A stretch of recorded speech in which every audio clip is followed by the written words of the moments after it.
I never told my wife that I secretly owned nearly half of her father's company, a stake worth over $15 billion.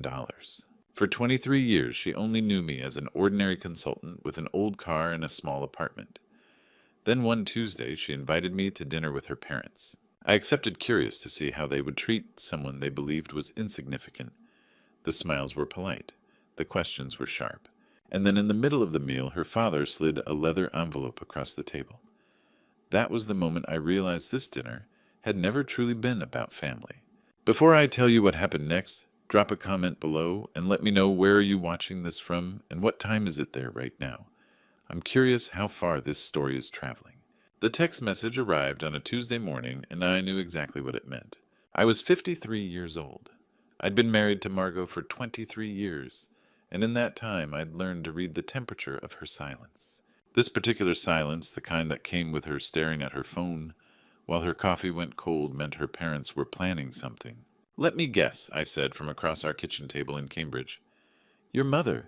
Margot looked up, and the expression on her face confirmed it. She slid her phone across the scarred wooden table we'd bought at a yard sale 19 years ago. The message was brief, formal, and chilling in its precision. "Dinner. Friday, 7 p.m. Important family matter. Mother." When my parents get this formal, Margot said quietly, someone usually gets hurt. She wasn't wrong. Theodora Stone didn't do casual. Every interaction was calculated, every word weighted. A dinner invitation that arrived via text message instead of a phone call. That was a business transaction, not a family gathering. "We're going," I said. "Maxwell, I want to see what they're planning." What Margot didn't know, what she couldn't know, because I'd spent 18 months carefully not telling her, was that I'd been waiting for this moment, watching, preparing. I'd seen it building in the small comments at Thanksgiving, in the way Randolph Stone looked at me like I was a problem that needed solving, in the way their daughter Ainsley had started treating me like an embarrassment rather than a father. They thought they had the power in this relationship. They thought I was exactly what I appeared to be, a 53-year-old logistics consultant who drove a 7-year-old Honda and lived in a modest 2-bedroom apartment in a neighborhood their landscaper wouldn't visit. What they didn't know was this. 27 years ago, I'd inherited $500,000 from my grandfather. Most people would have bought a nice car or taken an expensive vacation. I bought stock in a struggling shipping company, run by a man named Randolph Stone, who was drowning in debt from the Asian shipping crisis and couldn't secure financing from anyone who'd looked at his books. I'd studied that company for months before making my first purchase. His fundamentals were solid. His roots were profitable. He just needed capital. So I started buying quietly through layers of corporate entities and offshore trusts that couldn't be traced back to me. Within 3 years, I owned 15%. By the time I met Margot at a charity auction, I owned 31%. By our wedding, 42%. Today, I owned 47% of Stone Maritime and Logistics Corporation. At current valuations, my position was worth approximately $15 billion. Randolph Stone worked for me. He just didn't know it. "Maxwell." Margot's voice pulled me back. She was watching me with those eyes that had seen me through everything. Graduate school, career, changes, her parents' endless disapproval. "Promise me you won't let them bully you." I reached across the table and took her hand. "I promise they'll see exactly who I am." She squeezed my fingers, trusting me the way she'd trusted me for 23 years. The way she'd trusted me when I'd asked her to live modestly to build a life on something more than appearance. She'd never questioned it, never demanded explanations. Friday would bring the confrontation I'd been preparing for, and this time I wouldn't stay silent. Friday arrived with the kind of cold November evening that makes Boston feel unforgiving. I drove our Honda through Cambridge as twilight settled over the city, Margot silent beside me, her hand resting on the center console where I could reach it. We'd made this drive before dozens of times over 23 years, but tonight felt different. Tonight felt like crossing a border into enemy territory. Cambridge slipped past the windows, brick buildings, graduate students hurrying against the cold. The comfortable shabbiness of our neighborhood where professors and artists lived side by side with working families. Then we crossed into Wellesley and the world changed. The streets widened. The houses grew larger, set back behind stone walls and perfect lawns even winter couldn't diminish.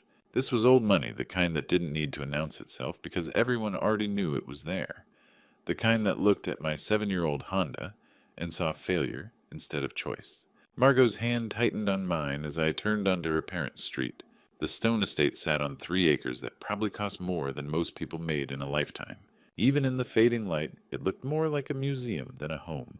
All columns in symmetry and the kind of architectural perfection that said, "We matter to everyone who passed by." I pulled into the circular driveway. Before I could turn off the engine, the front door opened. Florence stood in the doorway, the housekeeper, not Theodora. That told me everything I needed to know. This wasn't a family dinner. This was a transaction. "They're really doing this," Margot whispered. "Let them," I said. Florence greeted us with professional courtesy, taking our coats without meeting my eyes. Then Randolph appeared in the foyer, 72 years old, and still carrying himself like a man who'd built empires, which I supposed he thought he had. "Maxwell?" His handshake was designed to dominate the grip too firm held too long. "Margot, sweetheart." Theodora emerged from the living room, 69 and elegant, in the way that took hours of daily maintenance to achieve. She offered Margot an embrace, then turned to me with an air kiss that landed somewhere near my cheek, without actually making contact. "So good of you to come," she said, her voice suggesting it was anything but good. "Mom, Dad, they're here." Ainsley's voice came from deeper in the house, casual bored. I found her in the living room, 20 years old, and scrolling through her phone like we weren't worth looking up for. "Hi, honey," Margot said softly. "Oh," Ainsley glanced up for half a second. "Hi, Mom. Hi, Dad." "Dad," said like she was acknowledging a stranger. I remembered her at 7 asking me why we didn't live in a big house like Grandma and Grandpa. I'd tried to explain about values, about building something real instead of impressive. She'd nodded, but even then I could see she didn't understand, or didn't want to. "Shall we?" Randolph gestured toward the dining room. The table was set for 5. Crystal glasses caught the light from the chandelier. China plates that probably cost more than our monthly rent sat at each place. And the seating arrangement told me everything about how this evening would go. Randolph at the head. Theodora to his right. Ainsley beside her grandmother, already aligned. Margot and I across from them, physically separated, outnumbered, isolated. We took our seats. A moment later, Florence appeared with the first course. As she set the plates down, I could feel it building the trap they'd spent days preparing. But they had no idea who they were trying to catch. Randolph raised his wine glass. The crystal caught the light as he smiled. "To family," he said. The word felt like a threat. The first course came and went with the kind of forced pleasantries that precede an execution. Randolph asked about my work with the careful condescension of a man asking a child about finger painting. Theodora commented on the weather. Ainsley scrolled through her phone between bites, contributing nothing until her grandmother shot her a look that suggested even contempt required proper timing. The main course arrived some kind of fish that probably cost more per ounce than I spent on groceries in a week. That's when Randolph really got started. "We just finalized the new Atlantic shipping route expansion," he said, cutting his fish with surgical precision. 10-year project. $2 billion in investment. Takes real vision to see opportunities like that. He said it like he was explaining quantum physics to someone who'd barely passed high school math. I approved that funding, I thought, watching him perform. Every single dollar came from my holdings. "You're lecturing me about a project I greenlit 18 months ago." But I just nodded and said, "Sounds ambitious." The words seemed to disappoint him. He'd wanted engagement, maybe argument. Instead, I gave him nothing. Theodora picked up the thread. "Margot, did I mention I ran into Tristan Aldridge last week?" Her voice was light casual, the way people sound when they're about to stab you. "He's doing remarkably well. Just bought a place in Beacon Hill. Absolutely stunning property." Margot's fork stopped halfway to her mouth. "I'm happy with my life, Mother." "Of course you are, sweetheart." Theodora's smile could have cut glass. "I'm just saying it's interesting how life turns out, isn't it? The choices we make." Across the table, Ainsley finally looked up from her phone. "Grandfather's given me real responsibilities now," she said, and I couldn't tell if she was talking to me or through me. "I'm coordinating with the logistics team on the new terminal integration. Real work, strategic work." "That's wonderful, honey," Margot said, trying to catch our daughter's eye. But Ainsley was looking at me now, really looking at me for the first time all evening. "Some of us are actually building careers, you know, not just consulting." She said the word like it was something she'd found on the bottom of her shoe. "Ainsley." Margot's voice had an edge. I recognized the one that came out when she was defending me to her family for the 1,000th time in 23 years. "What, I'm just being honest." Ainsley turned to her mother. Don't you ever wish you'd made different choices? Don't you ever wonder what life would be like if you'd married someone with actual ambition? The silence that followed was absolute. Margot's face had gone white. That's your father you're talking about. Ainsley shrugged, like she'd commented on the weather instead of implying her mother's entire marriage was a mistake. I stayed perfectly still, which I could see infuriated them more than any response I might have given. They wanted me to react, to defend myself, to prove I cared what they thought. But I'd spent 23 years learning to read this family. Tonight wasn't about conversation, it was about positioning. They were circling, testing, preparing for something. Dessert came and went. Florence cleared the plates with practiced efficiency. For a moment there was silence, the kind that feels like held breath. Then Randolph cleared his throat and reached beneath his chair. When his hand emerged, it held a leather folder that would change everything. The leather folder landed on the table between wine glasses and crystal, with a soft thud that silenced the room. Randolph slid it toward me with the confidence of a man who had closed 1,000 deals. Inside, stapled with $500 precision, lay an annulment agreement. Clipped to the front was a check for $350,000. Maxwell Randolph said, leaning back like a judge about to rule, "I'll be direct. You married above your station. That's not an insult. It's a fact. Margot could have had anyone. She could have had Tristan. We tried to accept this marriage." Margot stiffened beside me. Theodora leaned forward. "We can't watch our daughter struggle financially because of pride. This solves everything. That check," Randolph continued tapping it, "is more than you'd make in 10 years as a consultant. Sign the annulment, take the money, and move on. You'll be better off, and Margot can return to a life suited to her background." The silence pressed against my ears. Margot stood so fast her chair scraped the floor. "This is insane. You can't buy people." "Margot, sit down," Randolph said, voice heavy with decades of command. "The adults are talking." "I'm 48 years old, Dad." Her voice cracked. "My husband is right here while you're trying to." He wasn't looking at her anymore. He was looking at me, certain he'd already won. Then Ainsley spoke. "Mom." Her voice was calm. "Grandmother's right. You deserve better." Margot turned toward our daughter, disbelief warring with hope. "Ainsley." "Dad, be honest." Ainsley met my eyes, 20 years old, and sure of herself. "You're holding Mom back. You live in a tiny apartment. You drive that embarrassing car. Everyone knows you're not good enough for her." She said it like a simple truth. "Take the money and go," she added. "You'd be doing everyone a favor," Ainsley Margot cried. "That's your father." Ainsley turned to her mother, almost gentle. "Mom, you could be with someone like Tristan. Someone with a real future. Someone who wouldn't make you choose between family and marriage. Someone who wouldn't embarrass you." Margot broke, then crying, the way people do when something inside finally shatters. I stayed still. I'd known this moment was coming for 18 months, but knowing isn't the same as living it.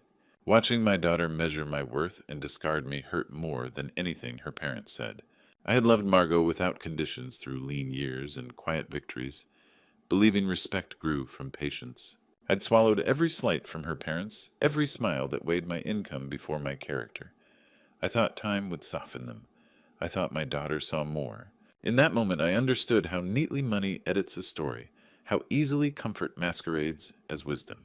They weren't offering a choice. They were erasing me. And the cruelest part wasn't the check. It was realizing that love measured in numbers had already been declared insufficient.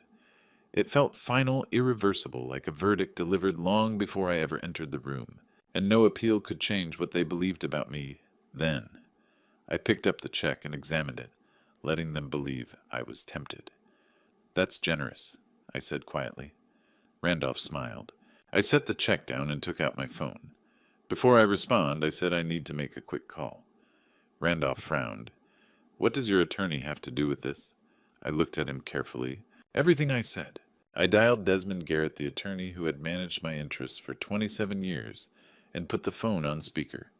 I placed it in the center of the table beside the torn check and waited.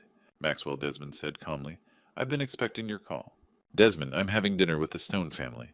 Please explain the current ownership structure of Stone Maritime and Logistics." "Of course," he replied without pause. Stone Maritime and Logistics Corporation has 100 million shares outstanding.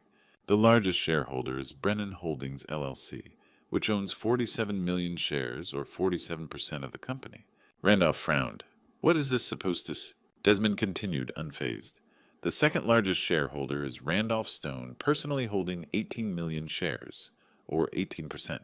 The remaining 35% is divided among institutional and private investors. The silence was complete. Desmond, I said, who owns Brennan Holdings? Brennan Holdings is wholly owned by Maxwell Brennan, he answered. It was established 27 years ago, using an inheritance. At today's closing price, the Stone Maritime position is valued at approximately $15 billion. Theodora's wine glass slipped from her hand and rolled across the table. Ainsley's phone fell to the floor. Randolph stared at the speaker as if reality had shifted. This is impossible, he whispered. Brennan Holdings is...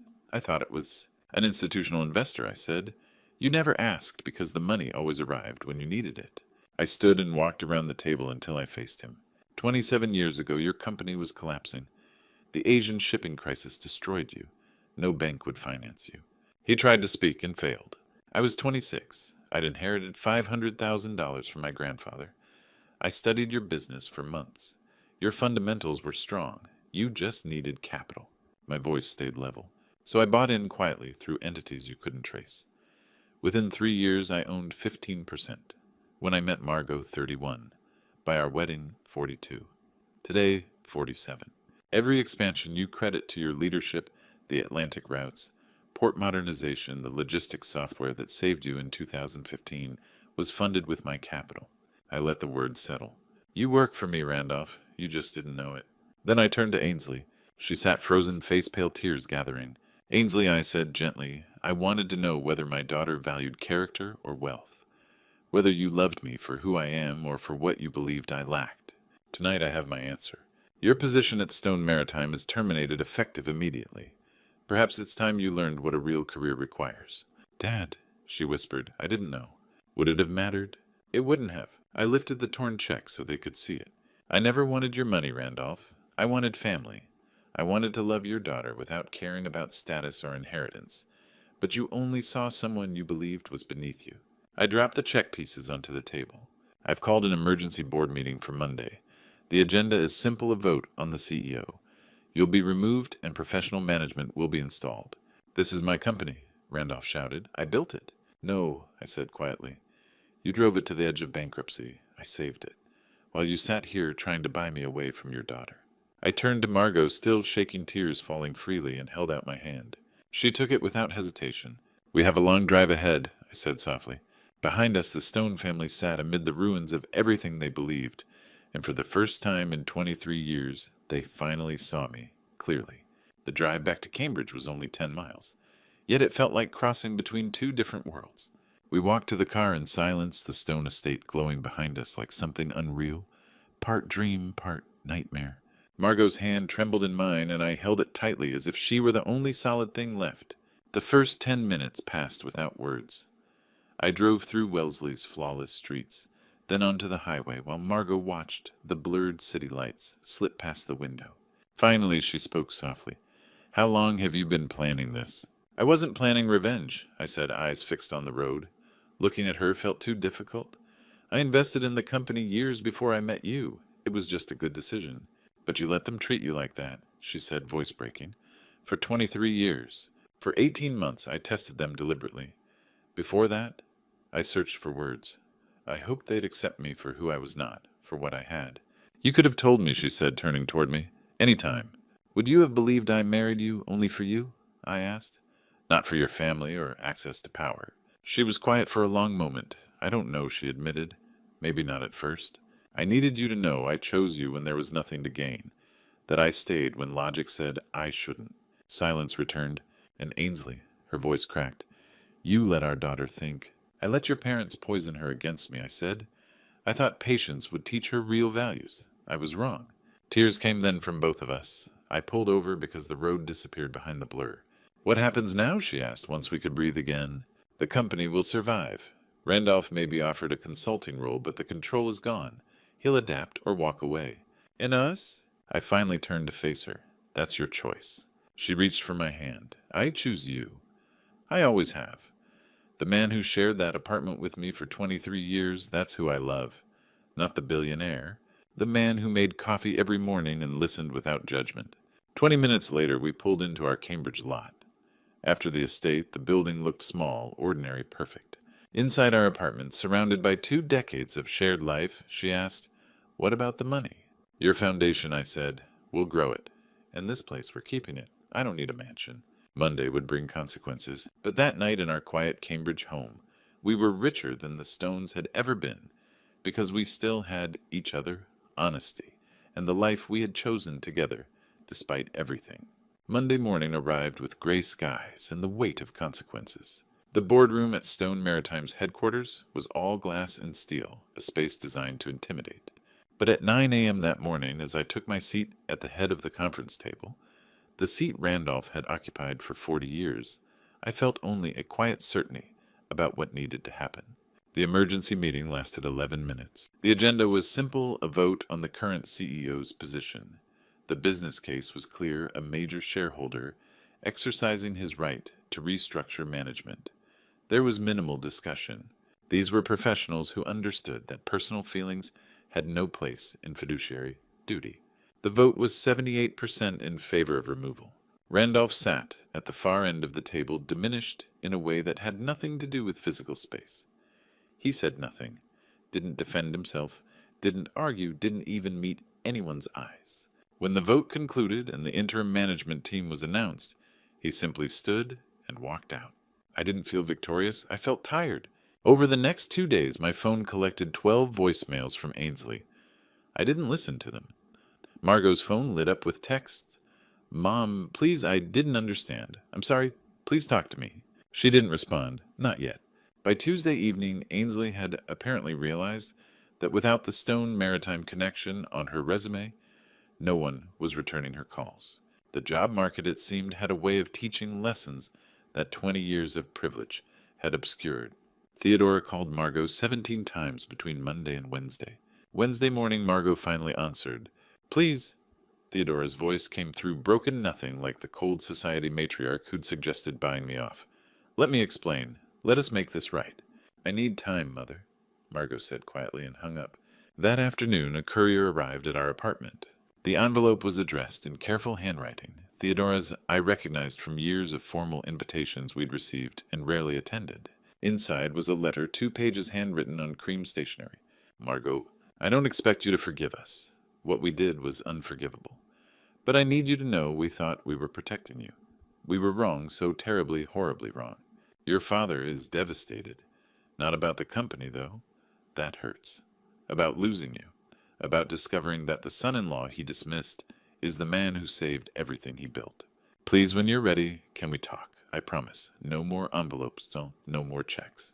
Just a mother who wants to understand the man her daughter married." Margot read it twice, then showed it to me. "Do you think they mean it?" she asked. I thought about that for a long moment. "I think they're scared, and sometimes fear makes people honest in ways comfort never could." "What would you do?" "I'd give them 1 chance," I said. 1. But on our terms. In our apartment. No performance of wealth and status. If they can accept us as we are, maybe there's hope. Thursday morning, Margot sent a text. "Dinner. Our place. Friday, 7 p.m. No dress code, no expectations, just family." Theodora's response came within seconds. "Thank you. We'll be there." Friday we made pasta. Nothing fancy, nothing elaborate. Just the kind of meal we'd shared 1,000 times in 23 years.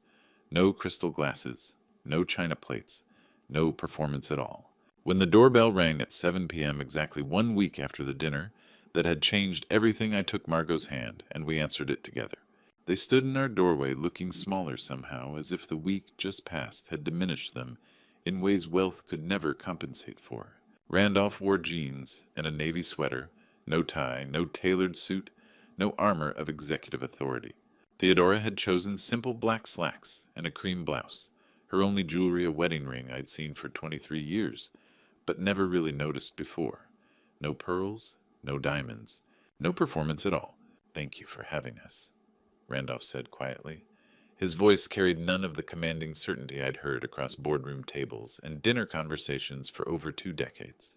Theodora held a bottle of wine, not from their private collection, just something from a local shop.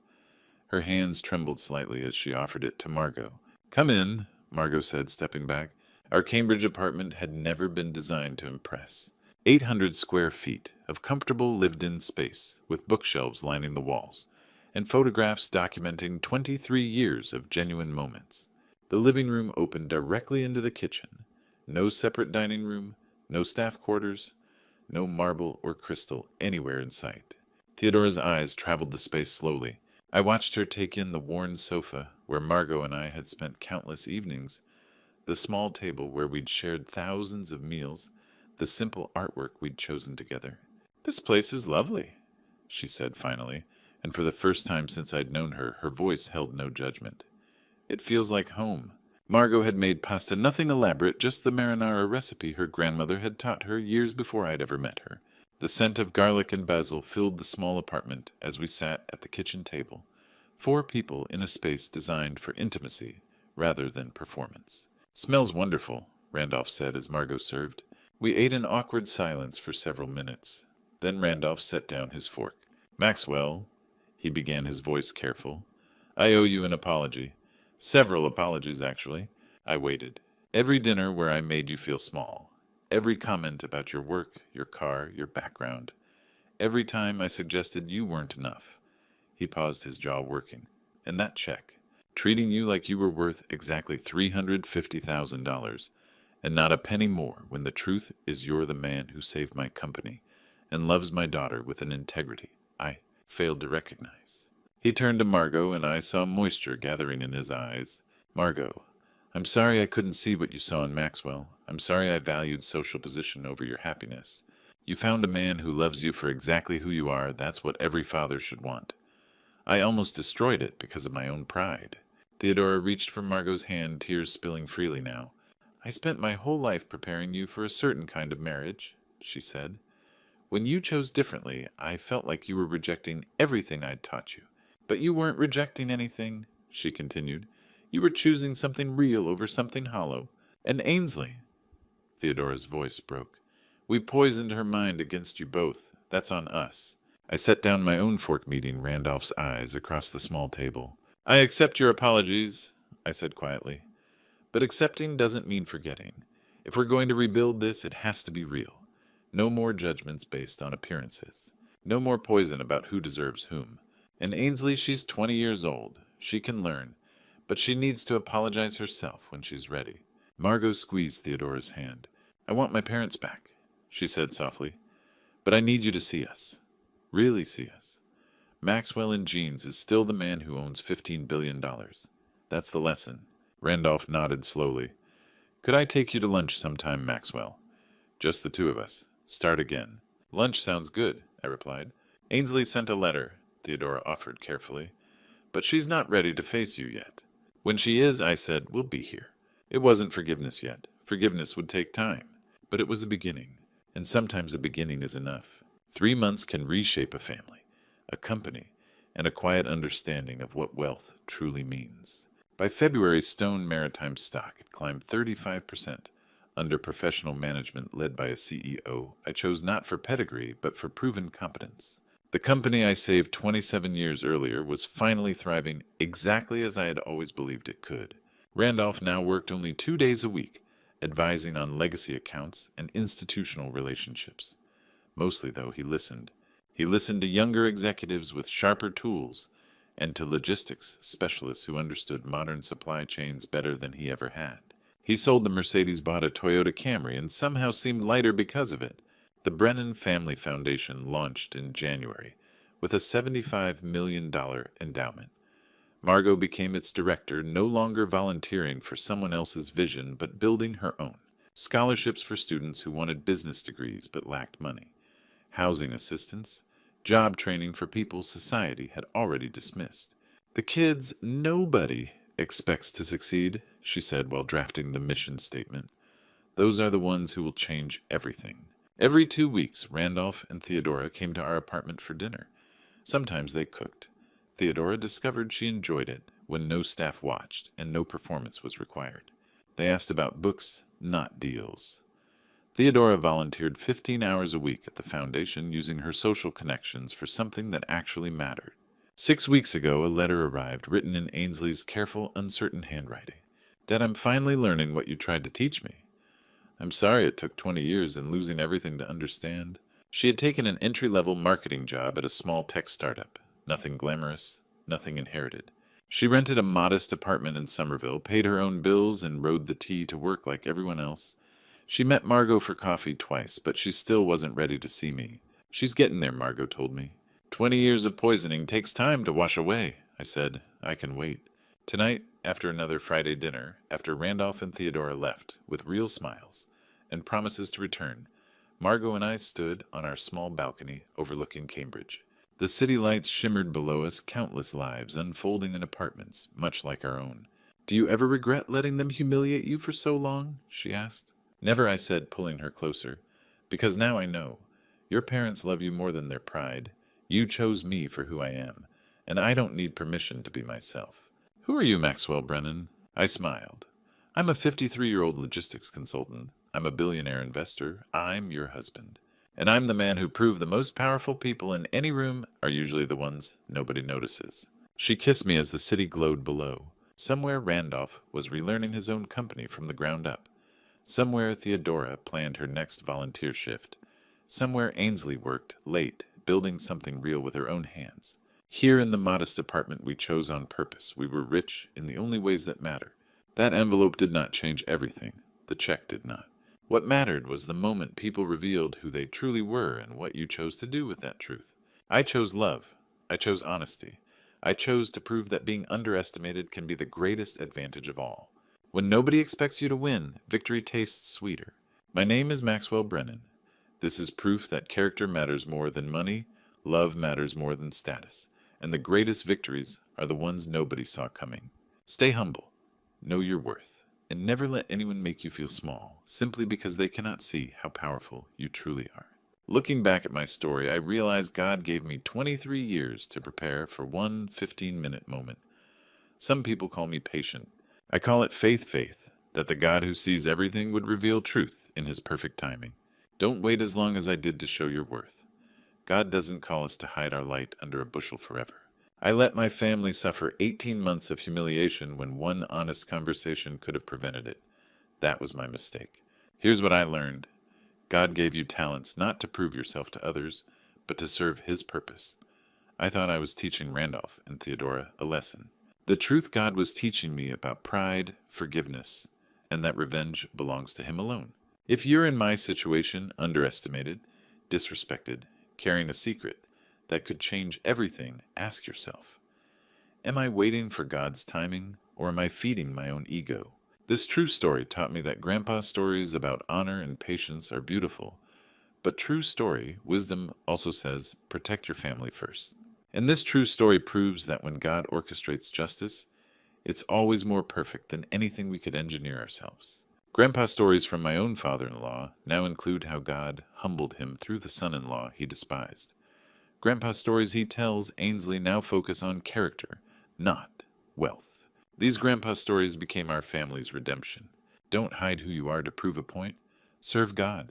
Love your family. Let him handle the rest.